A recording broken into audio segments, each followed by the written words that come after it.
تقدر تلقى واحد جوج الناس مزوجين تقريبا اكثر من 10 سنين ولا 12 عام اولا اكثر حتى من 20 عام، كتلقاهم ديما كانوا متفاهمين وديما حاطين الراس على الراس، حتى كتجي واحد السوسه اللي كتدخل ما بيناتهم. وطبيعه الحال هاد السوسه اللي هي الشك، والشك كيف ما كنعرفوا كياكل العلاقه من الداخل، كيبقى ياكل فيها شوي بشوي حتى كيريبها. والشك داير بحال ديك السوسه اللي كتشد ضرسه وكتبقى تاكل فيها شوي بشوي بشوي حتى كيجي النهار اللي كنمشيو عند الطبيب وكنحيدوها. طبيعه الحال باش نرتاحوا من الالم والصداع.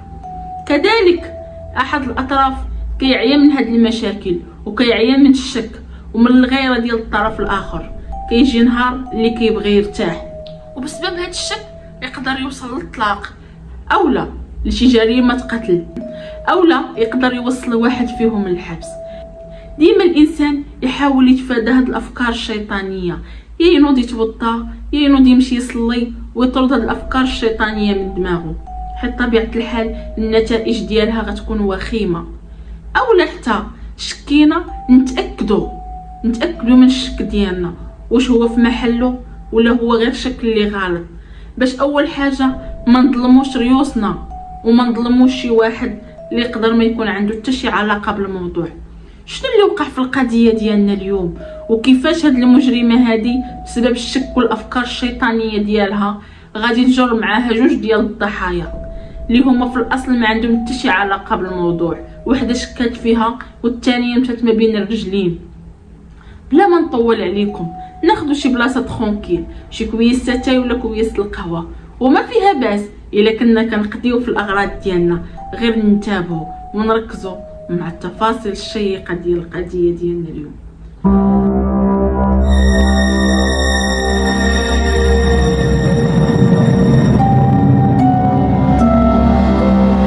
السلام عليكم، كنتمنى ان شاء الله تكونوا بخير، كنتمنى يلقاكم هذا الفيديو نتوما بافضل الحال والاحوال. ما تنساونيش من لي جيم ديالكم وكذلك من التعليقات سواء ايجابيه سواء انتقادات ولا اراء اللي تقدر تخليني نطور من راسي ونطور من المحتوى ديالي. عرفت راسي طولت عليكم، نبداو على بركه الله. القضيه ديالنا اليوم غادي تسافر بين الوراء وبالضبط الفتره ديال الثمانينات في احد الاحياء ديال مدينه كازا، ولا بالضبط المدينه القديمه ديال كازا. الناس ديال كازا راه غيكونوا كيعرفوها. شنو اللي وقع في هذا الحي وسط المدينه وكيفاش رجال الامن غيفكوا القيود ديال هذه الجريمه المشاكه، وكذلك غنتعرفوا على الاسباب اللي خلات هذه الجريمه توقع. القضيه غادي تبدا في المحطه ديال ولاد زيان. هاد المحطه هادي غيكون واحد الكار اللي كان هز معاه واحد الصنادق غيديهم حتى لمدينه مراكش وغيعاود يردهم، وغيديهم لمدينه مراكش وغيعاود يردهم، حتى غادي تولي فيهم واحد الريحه اللي خانزه لدرجه الركاب اللي كانوا في ديك الرحله ما قدوش يشموا ديك الريحه. هنا الشيفور ديال ديك الحافله اول حاجه غادي يدير كي غيوصل لمدينه كازا غيحط الناس، غادي يمشي عند رجال الامن غيخبرهم داكشي اللي واقع ليه. هنا هاد الشيفور غادي يدخل عند رجال الامن الكوميساريه. السلام عليكم. وعليكم السلام.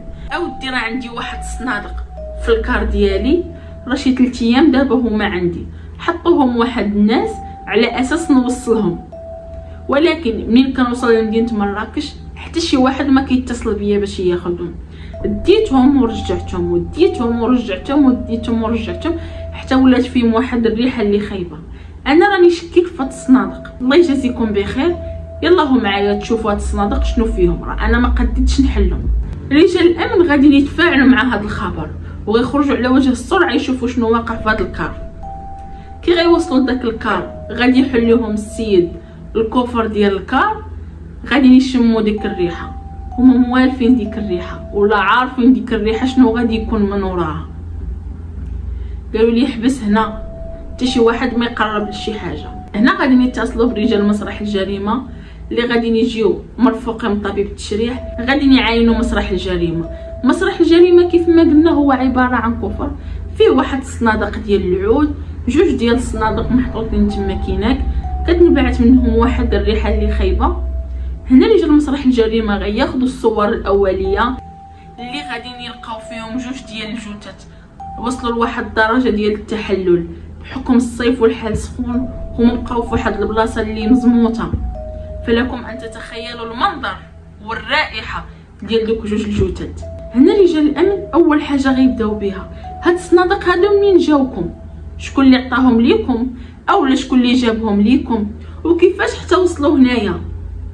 هنا الشيفور غيقول لي اودي راه هاد الصناديق جابتهم واحد المراه وراجلها وقالوا لي راه فيهم البديع، عافاك وصل لهم لمدينه مراكش، راه غيتعرض لك واحد السيد وغياخذهم من عندك. هادشي اللي كان. حنا ما كنعرفوا بحكم الثمانينات الاكثريه ما عندهمش التليفون. فصافي بقيت على اساس غيجي عندي واحد السيد وغيقول لي الامانه الفلانيه راه مصيفطه ليا. قال لي مشيت لمراكش وعاودت رجعت ومشيت وعاودت رجعت حتى شي واحد ما جا عندي. ولكن ملي بدات كتنبعث منهم هاد الريحه انا عيطت عليكم. هنا رجال الامن تلفوا منين غيبداو ولا شكون هما هاد الضحايا؟ ما عرفوش منين غيبداو. اول حاجه غيديروها غيصيفطوا دوك الجثث لمستودع الاموات باش يدار لهم التشريح وغيتسناو لوطوبسي تخرج. حنا كيف ما كنعرفوا الثمانينات كان داكشي شويه باقي متاخر، يعني حتى البصمات صعيب باش غيقدوا ياخذوهم. ماشي دابا كيف ما كنعرفوا البصمات دغيا كيخرجوا دغيا كنعرفوا هما اليوم. تما كان صعيب باش يتعرفوا على البصمات، فكان البحث غادي ياخذ لهم بزاف الوقت. ولكن واش غيحبسوا ايديهم ويتسناو البصمات؟ لا، طبيعه الحال لا، خاصهم يعرفوا المجرم باقصى سرعه. خافوا من شي قاتل بالتسلسل اولا شي سفاح اولا شي واحد مريض نفسي كيقتل تما كاينك في العيالات، حيت الضحايا بجوج كانوا بجوجهم عيالات. هنا اول حاجه غيمشيو يديروا غادي يمشيو يقلبوا على شي بحث لفائده العائله. ما غادي يلقاو حتى شي واحد جاب بلغ بشي اسره، حيت كان صعيب عليهم، خاصهم يبقاو يقلبوا من كوميساريه لكوميساريه، حيت ديك الساعه الانترنت ما كانتش اللي غادي تسهل عليهم المأموريه، غادي غير يطابيو ويطلع لهم كلشي قدامهم. فكانت عندهم خدمه اللي كانت شويه صعيبه. هنا واحد الضابط غادي طيح عليه واحد الفكره اللي غادي تقدر تحل اللغز ديال الجريمه. شنو هي هاد الفكره اللي غادي تطيح عليه؟ غادي يمشي عند دوك الناس اللي كيجروا الكرارس. كيف ما كنعرفوا راه كيكونوا في المحطات يقول لك كنعاونوك نهزوا معاك، كيكونوا كذلك في الاحياء الشعبيه كتحط لهم تقديه ولا شي حاجه كيدفعوا معاك وكيعاونوك. غيمشيو عندهم تما كاينه المحطه وغيسولوهم واحد بواحد، واخا هادشي غادي ياخذ منهم الوقت، ولكن ما عندهم ما يديروا، ضروري خاصهم يلقاو خيط باش يتبعوا الجريمه. وبالفعل هذاك المجهود ديالهم ما غيمشيش هكاك. غادي يلقاو واحد الشخص اللي غيقول لهم ودي راه انا جبت واحد الصنادق اللي عطيتوني المواصفات ديالهم، راه جبتهم من المدينه القديمه من كازا. يعني راه كاينه واحد المسافه ما بين المدينه القديمه والمحطه، قال لهم راه كاينه واحد المسافه، ولكن دوك الناس دوروا معايا مزيان، والزوج ديال ديك المراه حتى هو دفع معايا ما خلانيش دافع بوحدي، وجبتهم حطيتهم. قالوا لي حدا انت عليك كنقلبوا، يلاه معنا للمكتب. مشى معاهم للمكتب قال لهم هذاك الشيء اللي عاودت لكم دابا. وهنا غيسولوه واش كتعرف المنزل فين كاين؟ قال لي يلاه اودي كنعرفو هذيك الطريق كامله وغادي ننساه. قال لي يلاه دينا لذاك المنزل. بالفعل توجهوا للمدينه القديمه حتى كيوصلوا لذاك المنزل اللي عطاهم السيد. هناك غيدقوا حتى واحد ما كيجو، غادي ينقزموا الحانوت غيقول لهم اودي راه فلان ومرتو راه تحولوا، راه البارح تحولوا من الدار. هنا رجال الدار الملائكي، هنا رجال الامن تاكدوا بلي هاد السيده والزوج ديالها عندهم علاقه بالموضوع، يعني هما فكوا الخيوط ديال القضيه. ولكن فين غيلقاوهم وكيفاش غيتوصلوا ليهم؟ هنا رجال الامن غاديين يدوروا على داك الزنقه كامله دار بدار، كيسولوا واش شي واحد كيعرفها فين سكنات، واش شي واحد عرف هذوك الناس فين سكنوا. كيدوروا حتى غيوصلوا لواحد المنزل. هاد الدار هذه كانت ديال الصديقه ديالها اللي غير غادي تحل لهم الباب غاديين يسولوها، غتقول لي الله ودي راه تحولات راه سكنات في درب سلطان، الا بغيتو نديكم راه نديكم. بالفعل مشات معاهم وراتهم الدار، دقوا عليها السلام عليكم. وعليكم السلام، فين هو الزوج ديالك؟ راه كاين لداخل. نوضيه لينا لاله نوضاتو ياك لاباس شنو كاين ما شنو كاين، قال لها يلاه معنا للمركز وغادي تعرفي على شنو كاين. السيده بداو كيبانوا على العلامات ديال التوتر والخوف، يديها كيترعدو، وجهها كيهبط منه العرق. هنا السيده حسوا بها الخلعه، فقرروا انهم يديوها للمكتب ويضغطوا عليها، وكذلك يمارسوا الاساليب ديالهم الذكيه باش يعرفوا شنو تحت الراس ديال هاد فلانه. مشات هي والزوج ديالها، السلام عليكم. وعليكم السلام. هنا رجال الامن غيسولوهم واش وصلتوا شي حاجه للمحطه. هنا السيد غيقول لي لا ودي انا ما وصلت حتى شي حاجه، ما عرفت حتى شي حاجه. وانت لالا؟ حتى انا ما وصلت، انا كنت غير في الدار ديالي مقابله وليداتي. هنا رجال الامن غادي يدخلوا داك السيد مول الكروسه، اللي كيغيشوف السيده غيقول لهم اودي هذه هي المراه، ولكن الراجل اللي كان معاها ماشي هو هذا، راجل واحد اخر اللي كان معاها. قالوا ليه واخا. هنا غادي رجال الامن غادي يجمعوا ديك السيده وداك الراجل اللي مول الكروسه وغادي يواجهوهم. هنا السيده كتقول لهم ما كنعرفوش، هو كيقول لهم الله ودي كنعرفها، هي اللي عطاتني الصدق وصلتهم المحطه، وبالضبط راه كانت معايا. قالوا لها واخا ماشي مشكل، غيعاودوا يتصلوا بداك الشيفور اللي غادي يجيو يواجهوا واش هاد السيده وراجلها هما اللي كانوا عندك. يقول لهم لا، السيده هي اللي جابت الصندوق، ولكن الراجل راه ما كنعرفوش، ماشي هو اللي كان معاها. هنا رجال الامن بالطريقه ديالهم وبالضغط عليهم، حنا كنعرفوا العيالات دغيا كينهاروا. هنا رجال الامن غادي يقولوا ليها عاونينا باش حنا نقدو نعاونوك، قولي لنا شنو اللي وقع باش حتى حنا في المحضر نطالبوا لك بظروف التخفيف. هنا السيده تاقت فيهم، قالت لهم انا غادي نعاود لكم شنو اللي وقع، وقبل ما تعاود الصدمه هي اللي غتكون في الاخر. ونسمعوا الاقوال اللي جاوا على لسان المجرمه، كتقول الله ودي كنت عايشه حياتي بخير، انا والزوج ديالي معززين مكرمين، كيحترمني وكنحترمو، كيبغيني وكنبغيه، وبيناتنا الرحمه والموده، وكذلك واحد الطمأنينه كانت عندنا في الدار اللي كانت زوينه. حتى كتجي هذيك ابليسه وكتقول لي عرفتي راجلك راه لقيته في الصالون الفلاني جالس كيهضر هو وديك الكوافوره. حتى كتجي عندي ديك ابليسه وكتقول لي لقيت راجلك واقف مع واحد الكوافوره ولقيته اولا بالضبط خارج من عندها من الصالون، باينه راه كيخونك. اشنو اللي غيخليه يمشي هو المحل ديال حلقه النساء؟ طبيعه الحال مشى عند الصاحبه.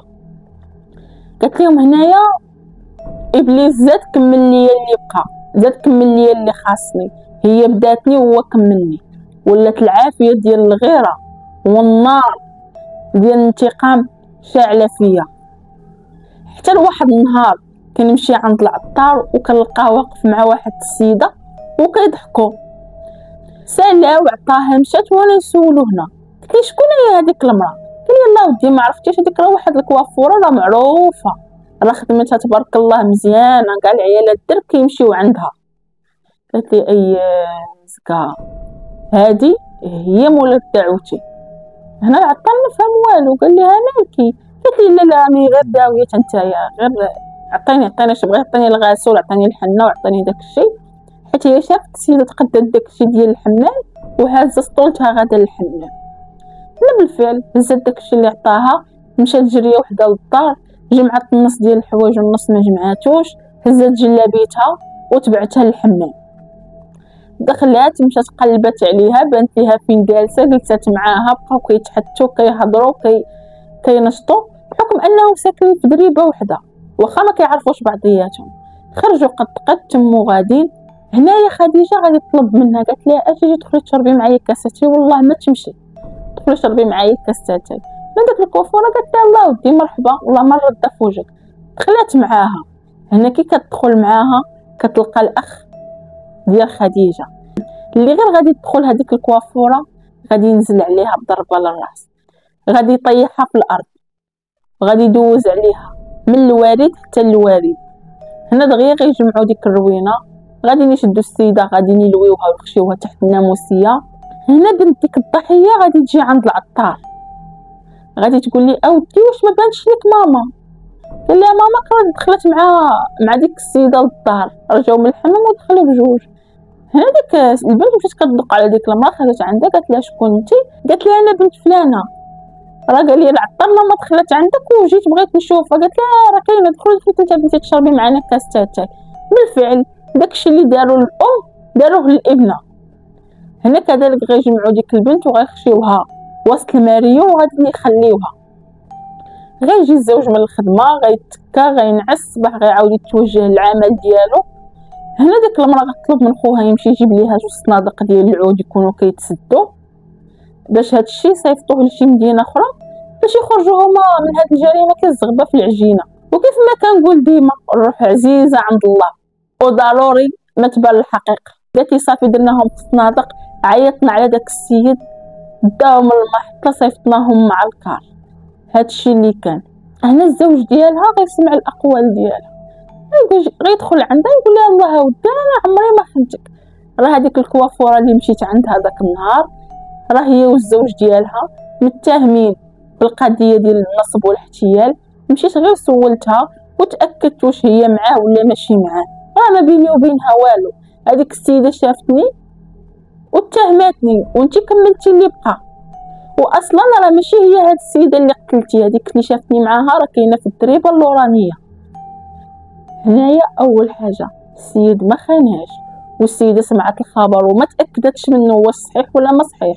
كون غير سولاتو كون عطاها سبب اللي مقنع، ولكن هي خدمت دماغها ودارت داكشي اللي قال ليها راسها. وثالث حاجه قتلت السيده وهي اصلا ما دايره والو وجرات معها كذلك الابنه ديالها اللي مسكينه جات غير كتسول على الام ديالها. وحتى لهنا غادي نعطيوها رجال الامن تسني على الاقوال ديالها. وغادي ما سمعت خديجه على الاقوال ديالها نمشيو نتعرفوا على المجرم الثاني. المجرم الثاني اللي غنعطيوه سميه عبد الله.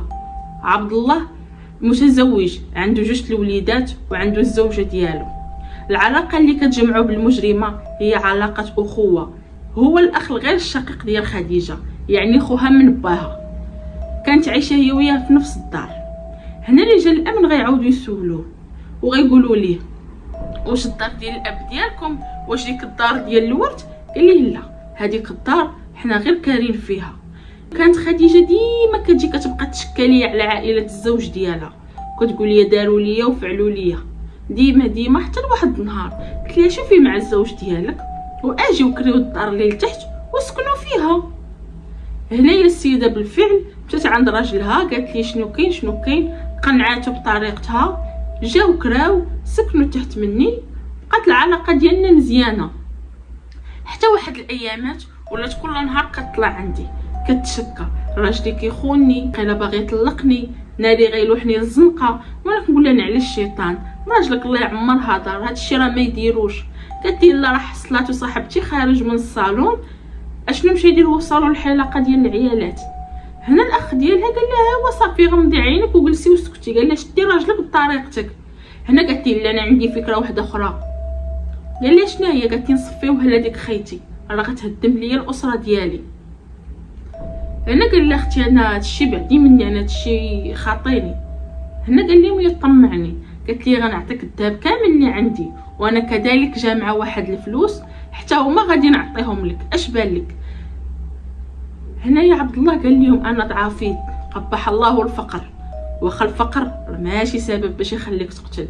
رزق هو الله، رزقك غيوصلك كون على يقين. نكملوا الاقوال ديال عبد الله اللي قال لهم طمعتني عطاتني الذهب عطاتني الفلوس حتى النهار اللي غتوقع فيه الجريمه. جات عندي بجريه طلعت عندي للدار قالت لي راه هكاين وهكاين. انا الا جبتها من الحمام جبتها للدار راه الجريمه غتوقع.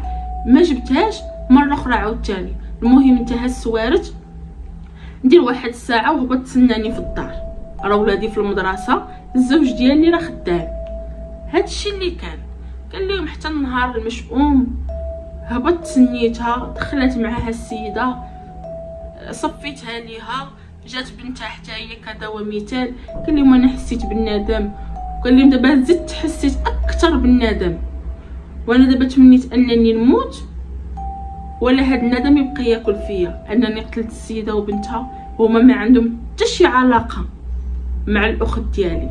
مجرد الطمع ديالي خديت اختي في الافكار ديالها ومشيت معاها في هواها. هنا السيده بالفعل مشات عند راجلها قالت لي شنو كاين. قال لها هنا عبد الله غيسني حتى هو على الاقوال ديالو وغيحيلوهم من المحكمه للسيناء. ومن سوء حظهم ان الاعدام في ديك الفتره مازال كيتنفذ وغيتخاد الحق ديال الضحيه وبنتها، ما غيمشيش هباء منثورا. هنا كنشوفوا العداله الالهيه، دغيا خداو الجزاء ديالهم في الدنيا، ولكن مازال الجزاء الكبير في الاخره. حتى لهنا غادا تسالي القصه ديالنا اليوم، وغادي نقول لكم بسلامه عليكم في فيديو قادم ان شاء الله.